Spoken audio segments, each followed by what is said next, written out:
사도행전을 보면요, 바울 사도가 두 번째 전도 여행을 가지고 갈라디아 지방이에요. 갈라디아 지방에 이르렀는데 바울 생각에는 거기가 지역도 좋고 아주 넓은 지역입니다. 그리고 거기가 트로이, 여러분 트로이의 목마 다 아시잖아요. 트로이가 있는 곳이에요.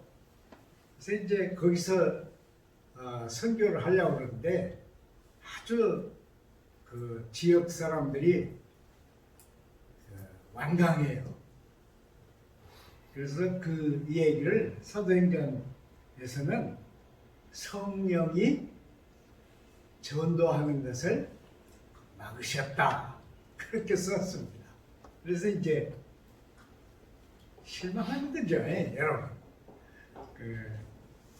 그런데 그 사도행전 기록을 보면 바울이 그 고통 속에서 환상을 봐요. 마케도니아 사람이, 마케도니아는 이쪽 트로이에서 그 바다를 건너가야 하거든요. 마르마라 해역, 그 마르마라 해역을 건너가야 거기 이제 유럽이 나오죠. 근데 그쪽에서 와서 우리를 도와달라, 이런 손짓을 하는 걸 보았다고 사도행전에 썼습니다. 그러니까 바울 생각에 하나님이 나를 그쪽으로 인도하시는구나. 그래서 원래 자기들이 있던 데서 그 해변 쪽으로 더 이동합니다. 해변 쪽으로 이동하면 거기가 바로 그 트로이 전쟁을 한 거기 있죠. 거기에 이제 가서 바다를 건너가요. 바다를 건너서 유럽의 첫 번째 지역에 도달합니다. 그러니까 참 이 복음은 엄청 신비를 내포하고 있어요. 도달했는데 거기 지역은 참 좋았습니다. 좋은 지역에는 유대인들이 많이 살아요. 유대인들 여러분 잘 아시잖아요. 세계에서 제일 돈을 잘 아는 민족이 유대인입니다. 그러니까 고래로부터 유대인들은 돈이 모이는데 모입니다. 그러니까 이제 그 유대인들이 많으니까 금방금방 반대를 해서 자꾸 옮깁니다. 옮겨서 간 데가 데살로니가입니다. 테살로니키라고 하죠. 그 테살로니키라고 하는 그 이름은 로마 황제의 황후 이름입니다. 그러니까 그 지역 사람들이 로마의 식민지가 되어가지고 황제의 도움을 받고 싶었던 것 같아요. 그래서 황후의 이름으로 도시 이름을 바꿨습니다. 그게 테살로니키. 근데 이제 거기에 이르렀어요. 근데 놀라운 것은 거기서 바울이 그 전도를 했는데 처음에는 엄청 수용을 했습니다. 근데 금방 유대인들이 일어서 가지고 쫓아내요. 그 기간이 한 달 되었습니다. 한 달 동안. 그러니까 데살로니가는 바울이 딱 한 달 일해 가지고 세운 교회입니다. 얼마나 놀라워요. 저는 이 성경 읽으면서 우리가 2016년에 이 미래교회를 시작했는데 그래도 우리 교회 항상 잘하죠. 잘하지만 그 부피가 불안하지 않죠. 지금 그런 시대라고 그러지만 하여튼 거기에 비하면 한 달 선교해가지고 교회가 섰다. 대단한 일이죠. 엄청난 일입니다. 상상 못할 일입니다. 그리고 이제 유대인들이 반대 부딪히니까 그 교인들이 바울 일행을 데리고 빼냈어요. 빼내서 다른 데로 이렇게 옮겼는데 점점 움직이면 거기 이제 마케도니아에서 밑으로 가면 그리스잖아요. 그러니까 움직여서 아덴에 갔습니다. 아덴에 가면서 다른 데 있는 디모데를 빨리 와달라. 아덴으로 와달라. 그래서 아덴에서도 오래 못 있으니까 이제 그 디모데를 데살로니가에 보냈습니다. 데살로니가에 보내서 이제 거기를 좀 살피라 이렇게 했습니다. 그러니까 이렇게 보면 이 데살로니가 교회는 참 뭐라 그럴까요?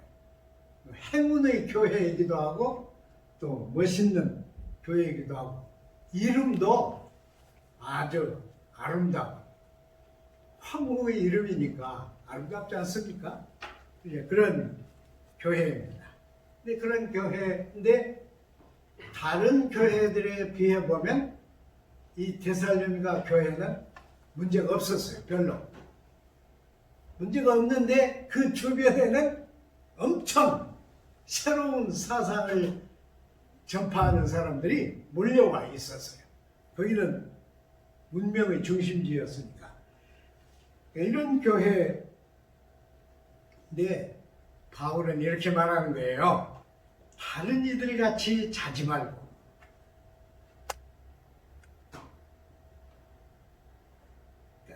자지 말고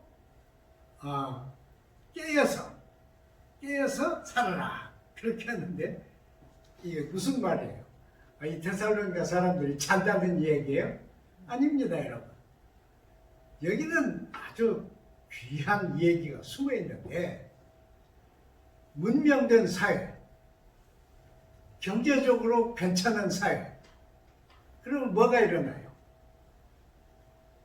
한국 사람들이요, 과거에 가난하게 살 때 한국 사람들이 이웃이 있었습니다. 근데 지금은 이웃이 없습니다. 저희는 그 한 건물 속에 30가정이 삽니다. 저희가 사는 거기에. 그런데 위에 사는 사람은 조금 알아요. 만나면 인사하는 정도. 그리고 옆에 있는 댁에도 새로 이사를 와서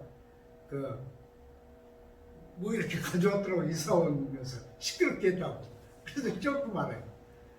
바로 아래 밑에 사는 사람은 모릅니다.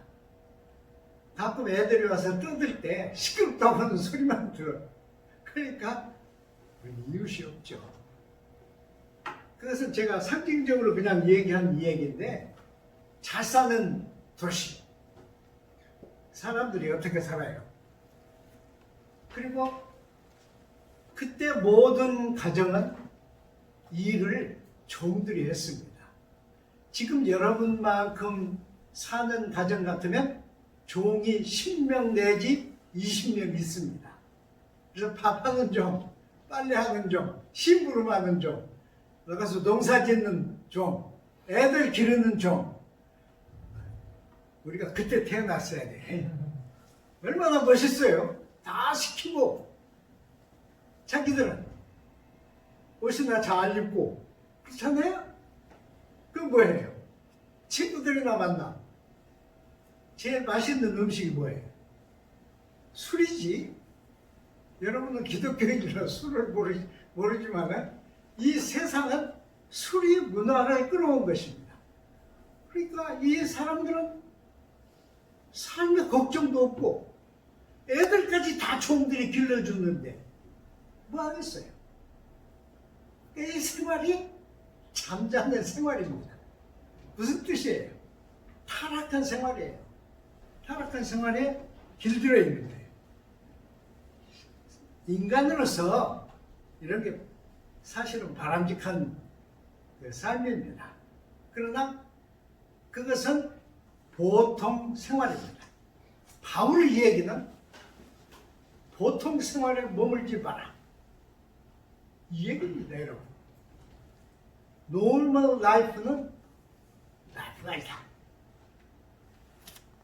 노멀이 좋은 게 아니에요, 여러분. 적어도 그리스도를 메시아로 모신 사람들이라면 보편 생활을 넘어서라, 이 얘기입니다. 이건 어떤 사람들이 기독교가 전파됐는데도 그 종의 제도를 못 깨뜨렸다, 그렇게 얘기하지만 어리석은 소리입니다. 기독교가 들어와서 종들이 사람이 됐어요. 종들이 주인하고 같은 자리에 가서 같이 얘기하고 같이 행동하는 데는 교회뿐이었습니다. 다른 데는 종들은 사람이 아니었어요. 교회만 종들이 얼마나 교회가 좋았겠어요? 교회는 주인들이 아예 똑같이 밥을 먹고 똑같이 음식을 먹고 똑같이 얘기를 하고 똑같이 기도하고 함께 예배를 드리니까 이게 얼마나 대단한데 바뀌었어요. 기독교는 항상 그랬습니다. 한국의 기독교도 그랬습니다. 여러분, 저는 유명한 사람 하나 아는데 북한에서 아버지가 백정이었어요. 백정. 그래서 시장에 맨날 그 고기 짊어지고 가고 그러는데 주일날 고기를 짊어지고 가는 거예요. 근데 길가에 있던 선교사가 딱 보고는 너 예수 믿어라 그러는 거예요. 얼마나 부해가 나요. 그래서 말을 하게 되었습니다. 근데 그 말 때문에 이 사람은 예수를 믿었습니다.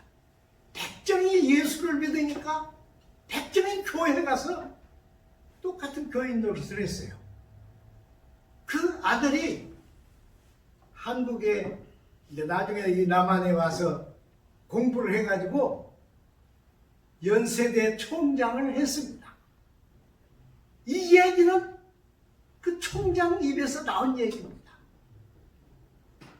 우리 아버지는 사람 취급을 못 받았는데 기독교가 우리 아버지를 사람으로 만들었다. 그 덕택에 내가 오늘 있는 것이다. 학생들에게 그는 그 얘기를 늘 했습니다. 얼마나 기가 막혀. 잠자는 자들하고 같이 자지 마라. 이것은 물론 여러 가지 의미가 있지만 이것은 보통 생활을 넘어서라. 보통 생활을 넘어서지 못하면 너는 신자가 아니다. 이 얘기입니다. 오늘 우리가 이 얘기를 들으면 우리 이렇게 생각해야 합니다. 우리는 지금 편안한 집에서 살고 얼마나 편안해요, 여러분. 옛날에 우리 어머니들은 물을 우물에서 길어다 썼어요. 지금 우리는 얼마나 편합니까? 언제든지.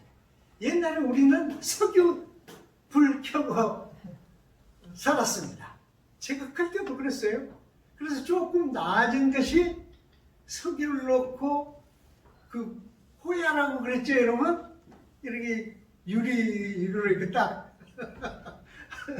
하는데 그 속에가 새카맣게 되잖아요. 그럼 그거 새카만 거 없애느라고 그걸 우리들에게 그 씻으라고 하기 참 잘못이.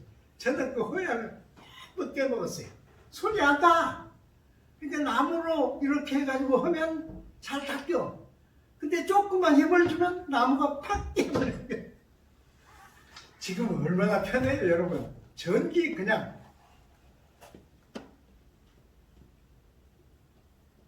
먹는 건 어때요? 우리 부모 시대는 매일 절구에다가 별을 찧었습니다. 그래서 이렇게 한 거 뭐라 그래? 거기다가 까불어서 까분다고 그러죠. 까불어서 그 속에서 뉘를 골라내. 근데 옛날 쌀은 그냥 이 흙에서 타작을 했기 때문에 돌이 들어있어. 지금은 어떻습니까? 지금은 뭐 쌀 씻을 것도 없어요. 사실 쌀을 씻는 게 웃기는 일이에요. 그냥 넣어도 괜찮습니다. 깨끗해. 돌도 없어요. 돌 하나도 없어. 우리는 보통 생활에 취해서 합니다. 근데 이것은 보통 사람이 사는 생활이고, 기독교인은 뭐예요? 교회를 에크레시아라고 그랬습니다. 에크가 밖이에요. 에크레시아, 불러냈단 말이에요. 밖으로 불러냈다. 그러니까 우리들은 자는 생활을 못합니다. 불러낸 사람들, 구별된 사람들. 우리는 완전히 구별된 사람입니다. 하나님 보실 때 너희는 다 구별된 사람이다. 그런데 우리는 이 보통 생활에 취해서 삽니다. 우리가 항상 생각하면 뭐 생각해요? 어떻게 하면 남보다 조금 더 편하게 살까? 오늘은 뭘 먹을까? 남 못 먹는 뭘 먹을까? 어떻게 하면 남보다 좀 더 무엇이 있을까? 그것은 보통 사람들의 수준이고 기대입니다. 우리는 어때? 생활은 우리는 그렇게 생각해야 돼요. 생활은 하나님께 맡겨져 있어. 저는 이 집에 발터 베냐민이라고 하는 사람 책을 몇 개 읽었는데요.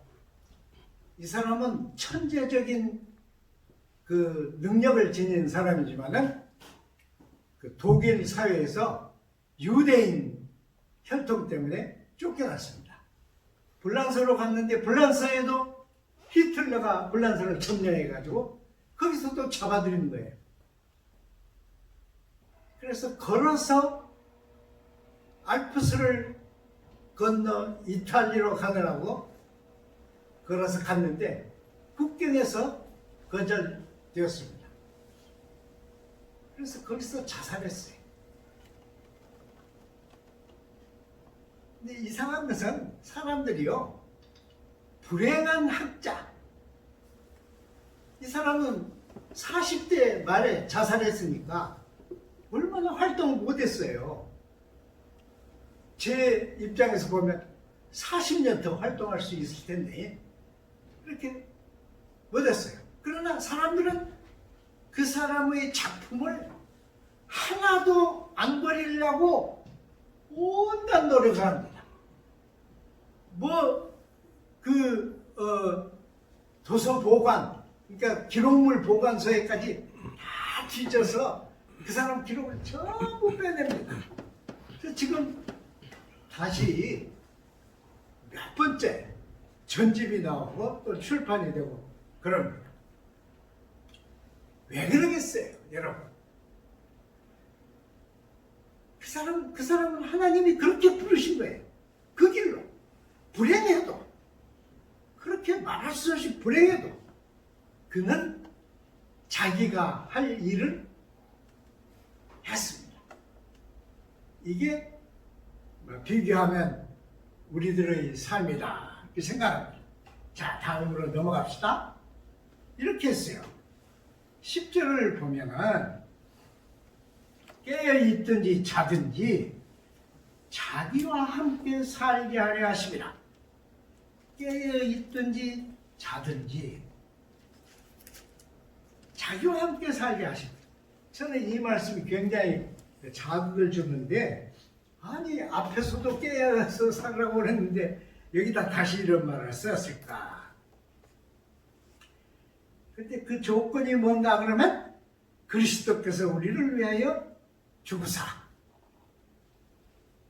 그러니까 그리스도의 십자가를 아는 사람들은 깨어있는 자나 죽은 자나 곧 그리스도와 함께 살게 하라는 것이라, 이렇게 한 겁니다. 저는 이 말씀 읽으면서 이게 왜 이런 말을 썼을까? 굉장히 좀 괴로워했는데요. 잘 보니까 이 말씀이에요.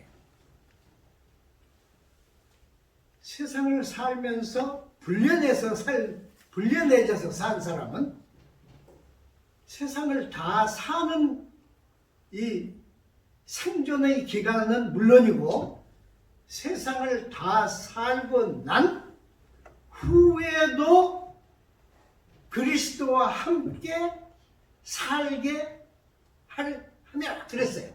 그리스도와 함께 살게 하려 합니다. 도대체 이게 무슨 말이에요? 산 자도 그리스도와 함께 살고 죽은 자도 다 살고 죽은 자도 그리스도와 함께 산다. 이 얘기입니다, 여러분. 잘 보세요. 그런 얘기예요. 함께 살게 하랴. 왜 이런 말을 썼을까 도대체? 조금 어렵죠. 조금 어려운데 그래도 함께 좀 생각합시다. 이 사상은 기독교에만 있는 사상입니다. 이 사상은 바울로부터 시작한 사상입니다. 이 사상은 엄청 독특하고 특이한 사상입니다. 이게 무슨 뜻이냐? 그리스도 안에서는 사는 자와 죽은 자가 동일하다. 그리스도 안에서는 삶과 죽음이 묶여져 있다. 우리는 어떻게 생각해요? 하이데거는 이렇게 말했어요. 갑자기 철인 얘기해서 미안하지만 하이데거는 우리가 세상을 다 살고 어느 날 죽는 것이 아니다.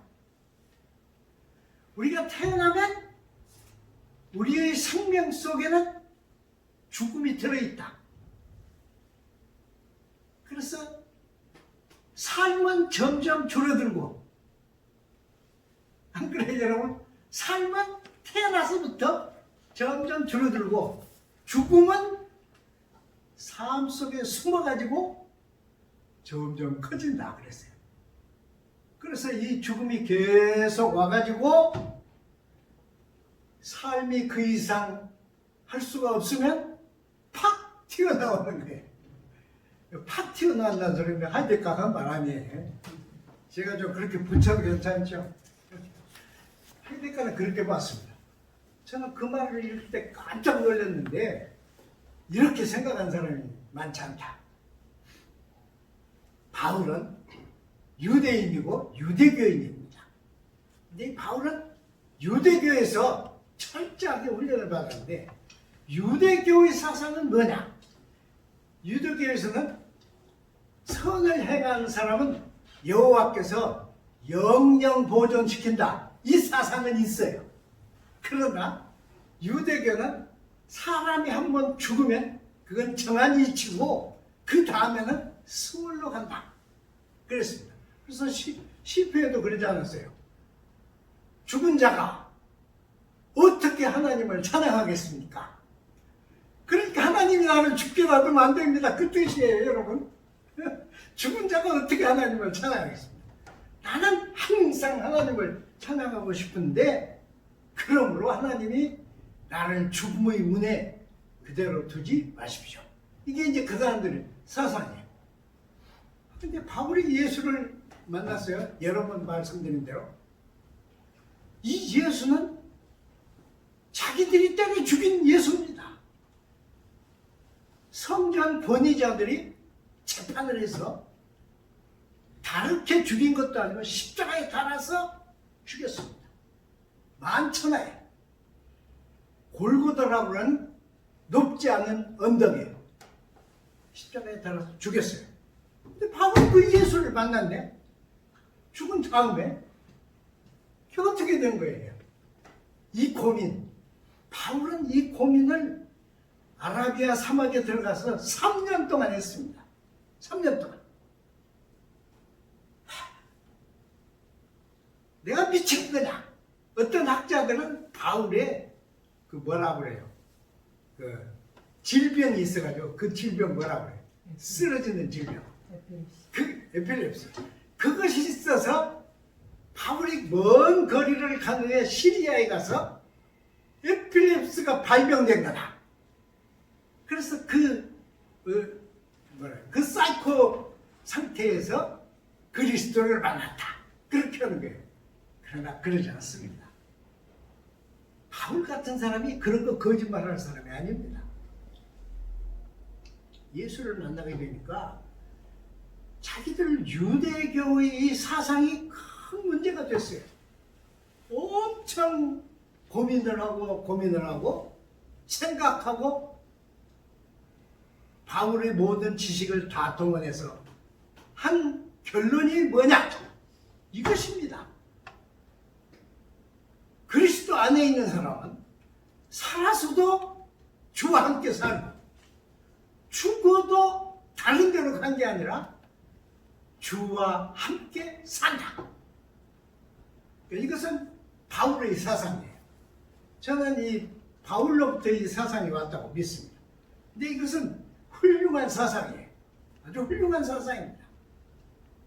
여러분, 제가 이렇게 얘기를 하지만은 저도 매일 조금만 아프면 죽는가 그럽니다. 그리고 조금만 머리 아프면 죽으려고 그런가 그래요. 멍청하지 않아요. 가만히 있어도 죽을 때 죽을 텐데 우리는 그러지 못해요. 우리라고 해서 미안한데 저는 그러지 못해요.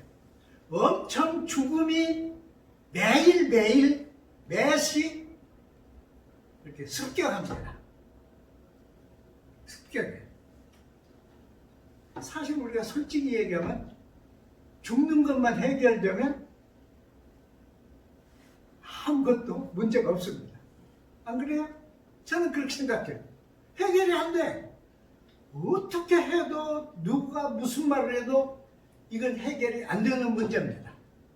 근데 바울만 이걸 이렇게 썼어요. 그리스도 안에 있는 자.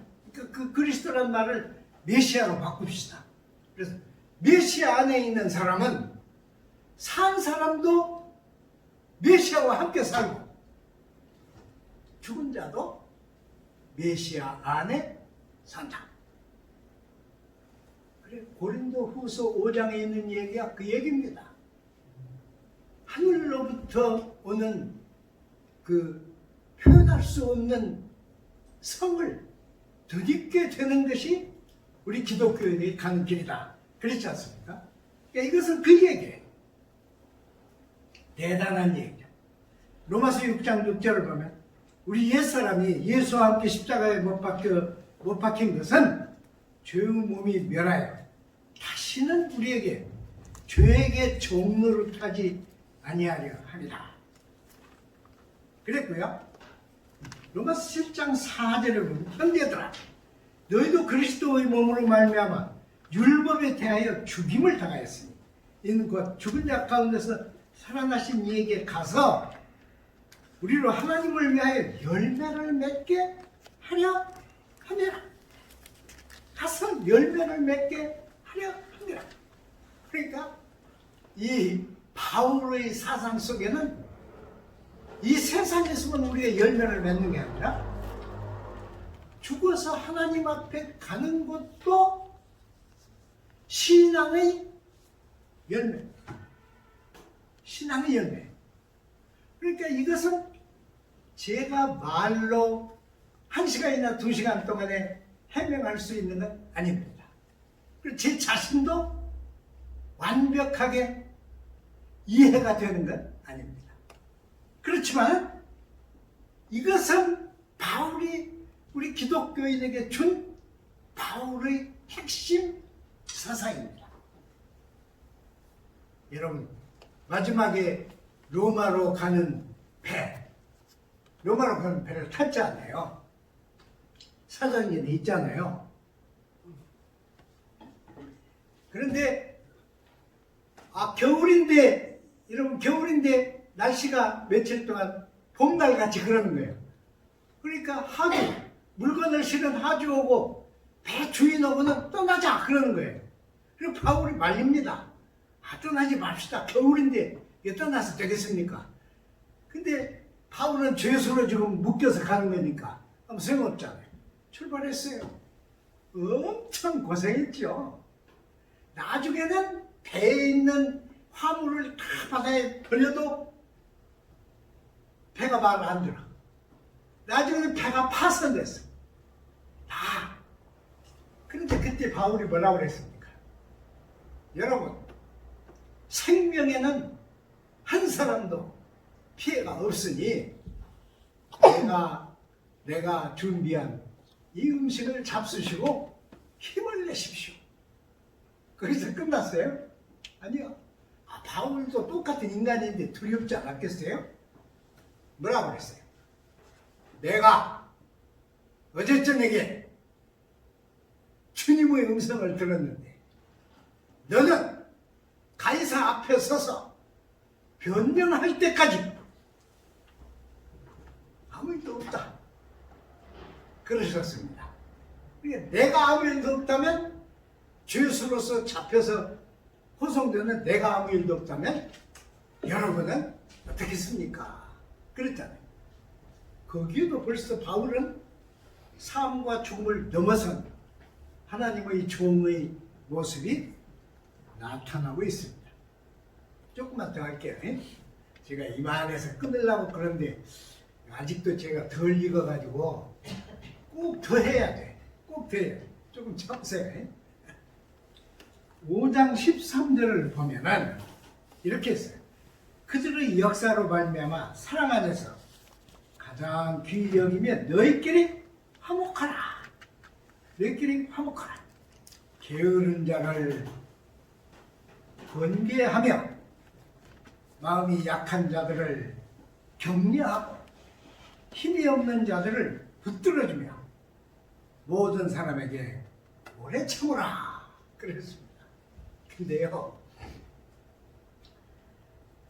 저는 목사니까 명색이 일생 동안 리더 생활을 했는데 리더 생활을 하면서 경험한 게 뭐냐 그러면 마음을 툭 트고 사람을 권면을 하면 적이 돼.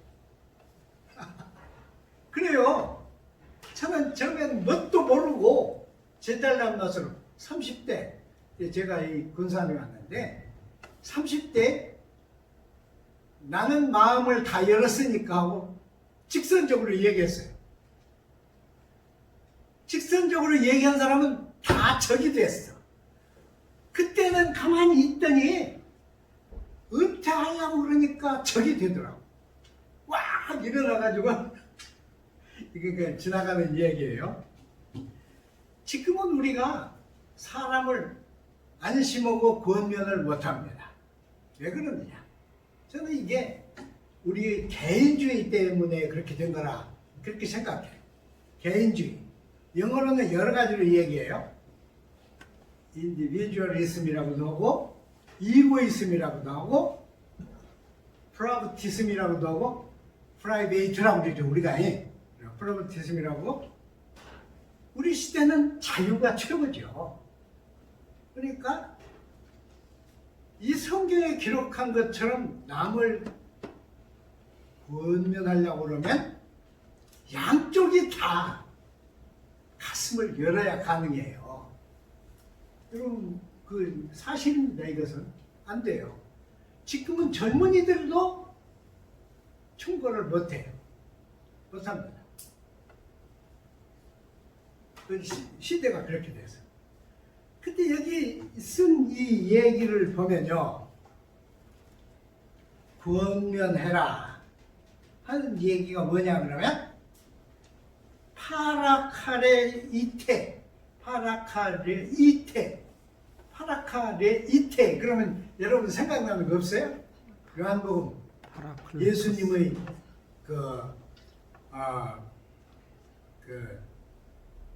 페어웰 얘기하실 때 14, 15, 16장에 파라크레토스라고 그랬죠. 그걸 이제 우리말로 보혜사 그랬잖아요. 우리 한번 다 같이 보혜사. 조금 더 해요. 마스크 다 끼셨으니까 괜찮으니까 보혜사. 우리 성경에 있는 많은 이 이름들 중에서 최고로 좋은 이름 가운데 하나가 보혜사입니다.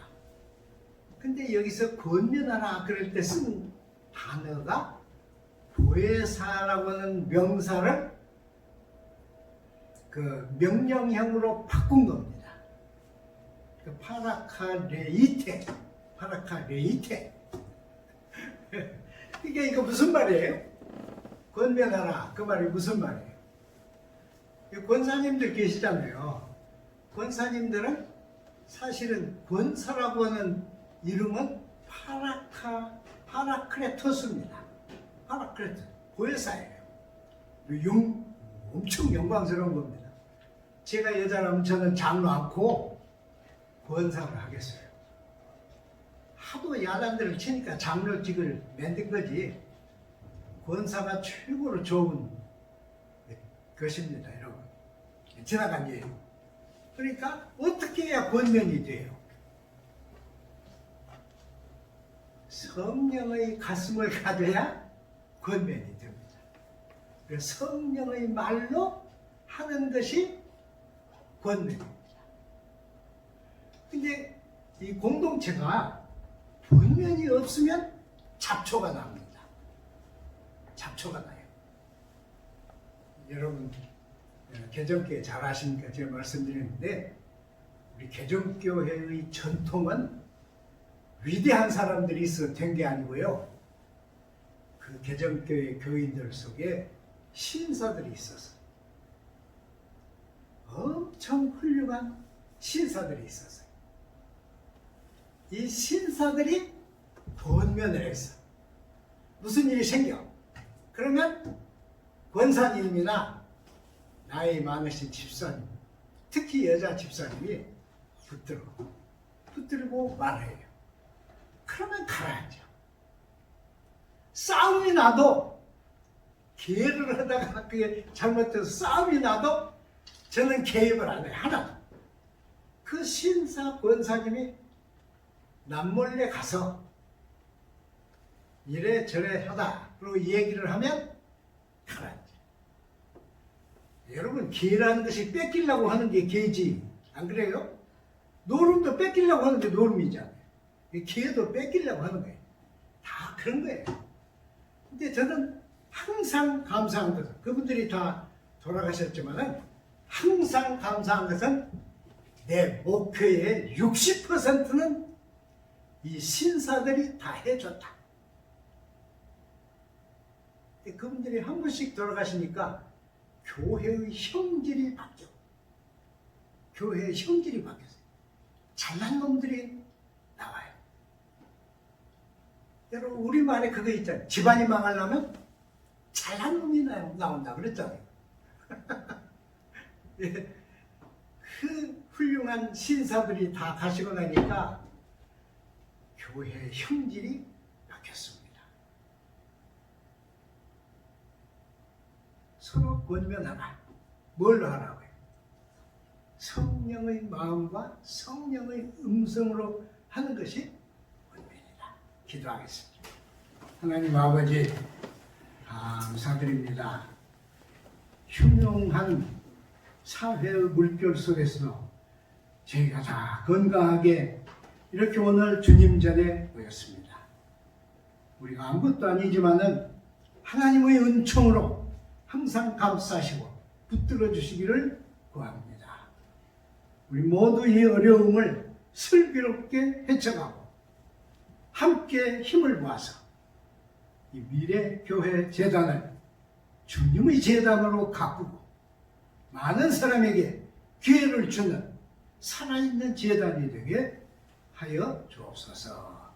예수님 이름으로 기도드립니다.